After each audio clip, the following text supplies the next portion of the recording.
আমন্ত্রণ জানাচ্ছি বাংলাদেশের সর্বশেষ গুরুত্বপূর্ণ আপডেট সংবাদে। শুরুতেই সংবাদ শিরোনাম। রিমান্ডে এমপি মন্ত্রীদের মুখ থেকে বেরিয়ে আসছে একের পর এক গোপন তথ্য। এবার জানা গেল আওয়ামী লীগের সাধারণ সম্পাদক, সাবেক সড়ক পরিবহন ও সেতু মন্ত্রী ওবায়দুল কাদেরের সব গোপন অপকর্ম। এ বিষয়ে থাকছে বিস্তারিত। এরপর থাকবে ২০১৩ সালের ৫ মে রাজধানীর মতিঝিলের শাপলা চত্বরে হেফাজতের সমাবেশে গণহত্যায় জড়িতদের নামের তালিকা।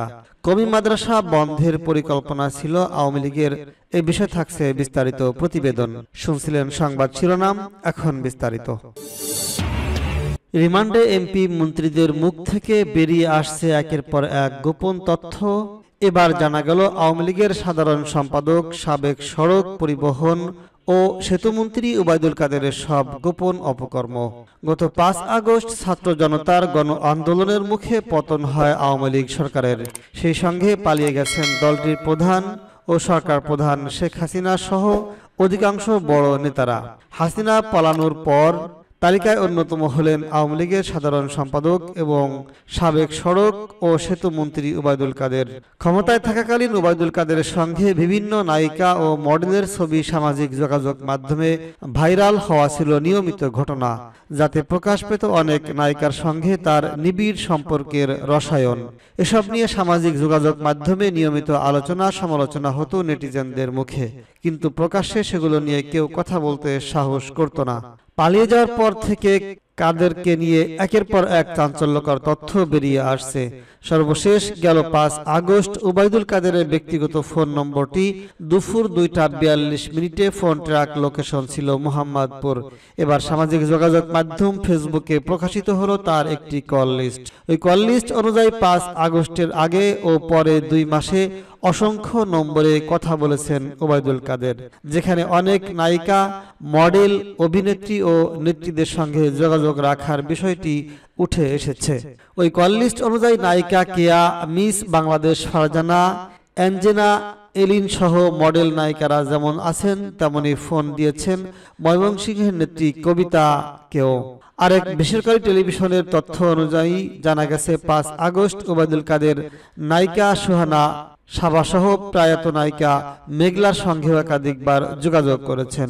ওবায়দুল কাদেরের ৫ আগস্ট সহ আগের এবং পরবর্তী সময়কালের কল লিস্টের সিরিয়ার কপির আংশিক প্রকাশ করে প্রবাসী সাংবাদিক জাওয়াদ নিঝর। এই সিরিয়ার কপি বের হওয়ার পর থেকে সামাজিক যোগাযোগ মাধ্যমে ভাইরাল ওবায়দুল কাদেরের কল লিস্ট। এর আগে দেশের বিভিন্ন লোকেশনে ওবায়দুল কাদেরের আছেন বলে সামাজিক যোগাযোগ মাধ্যমে একাধিকবার খবর ছড়িয়ে পড়ে। কোথাও কোথাও আইন শৃঙ্খলা বাহিনী অভিযান চালিয়েছে, তবে কোথাও মেলেনি তার খোঁজ। গুঞ্জন আছে অন্যান্য নেতাদের মতো দেশ ছেড়ে পালিয়েছেন ওবায়দুল কাদের। তিনি ভারতে আছেন বলে জানা যায়। তবে সম্প্রতি সামাজিক যোগাযোগ মাধ্যমে ওবায়দুল কাদেরের ব্যবহৃত সিমের লোকেশন ও কল লিস্ট ভাইরাল হয়েছে, তবে ওই কল লিস্টের সত্যতা নিশ্চিত করা যায়নি। ভাইরাল ওই তালিকায় দেখা যায় সর্বশেষ ৫ আগস্ট দিন দুপুর ২টা ৪২ মিনিটে তার ফোন ট্র্যাক লোকেশন ছিল মোহাম্মদপুরে।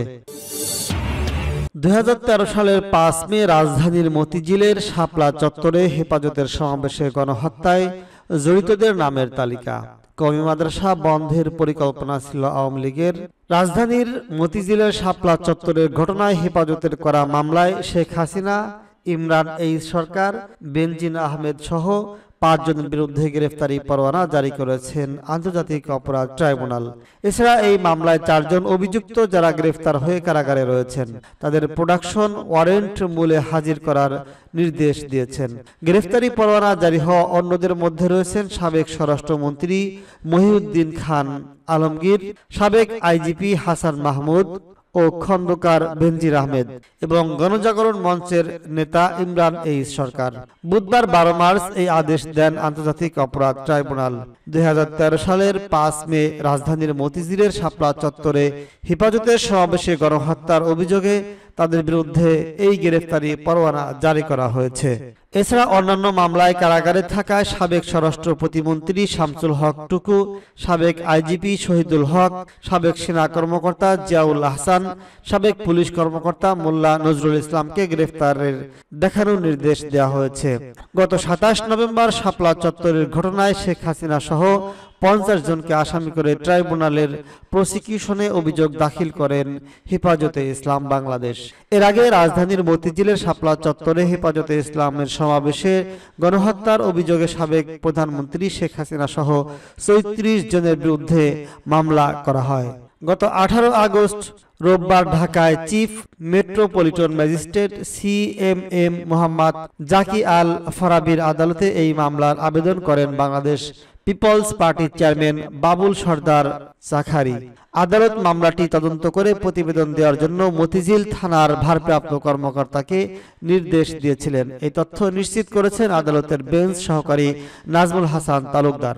মামলার অন্য আসামিদের মধ্যে আছেন সাবেক স্বরাষ্ট্রমন্ত্রী আসাদুজ্জামান খান কামাল, সাবেক প্রধানমন্ত্রী নিরাপত্তা উপদেষ্টা তারিক আহমেদ সিদ্দিক, সাবেক উপদেষ্টা সালমান এফ রহমান, বাংলাদেশের ওয়ার্কার্স পার্টির সভাপতি রাশেদ খান মেনন, সাবেক তথ্যমন্ত্রী হাসানুল হক ইনু, সাবেক বস্ত্র ও পাট মন্ত্রী জাহাঙ্গীর কবির নানক, পুলিশের সাবেক পরিদর্শক IGP বেনজির আহমেদ, আওয়ামী লীগের যুগ্ম সাধারণ সম্পাদক মাহবুবুল আলম হানিফ, সাবেক IGP হাসান মাহমুদ খন্দকার, সাবেক IGP AKM শহীদুল হক, এসবির সাবেক প্রধান মনিরুল ইসলাম, পুলিশের যুগ্ম কমিশনার বিপ্লব কুমার, মতিঝিল থানা সাবেক ভারপ্রাপ্ত কর্মকর্তা OC ওমর ফারুক, মতিঝিল 10 নম্বর ওয়ার্ডের কাউন্সিলর মনসুর আহমেদ, মতিঝিল থানা ছাত্রলীগের সাবেক সভাপতি মাহবুবুল হক, আওয়ামী লীগ নেতা ইমরান, সাবেক কাউন্সিলর মোহাম্মদ সাইদ, সাবেক সংসদ সদস্য আবুল কালাম আজাদ, আওয়ামী লীগ নেতা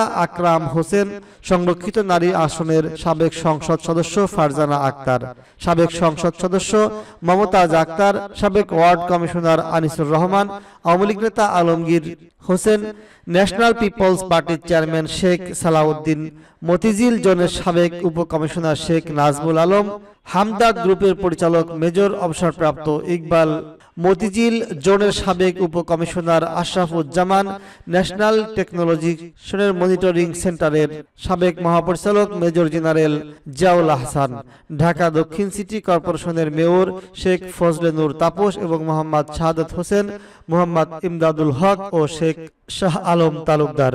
মামলার বাদীর অভিযোগ 2013 দফা দাবিতে 2013 সালের 5 মে হেফাজতে ইসলাম মতিঝিলের শাপলা চত্বরে অবস্থান নেয়। আসামিরা পরপর যোগসাজশে রাত 11টার দিকে বিদ্যুৎ লাইন বন্ধ করে দেন। এরপর শাপলা চত্বরে আইন শৃঙ্খলা রক্ষাকারী বাহিনীর অভিযান চালিয়ে মাদ্রাসার ছাত্র ও পথচারীদের উপর গণহত্যা চালায়। পরে লাশ সিটি কর্পোরেশনের গাড়িতে করে নিয়ে গুম করা হয়। নিহত ব্যক্তিদের পরিবার থানায় মামলা করতে গেলে তা নেওয়া হয়নি এবং তাদেরকে গ্রেফতার ও গুম খুনের ভয়ভীতি দেখানো হয়।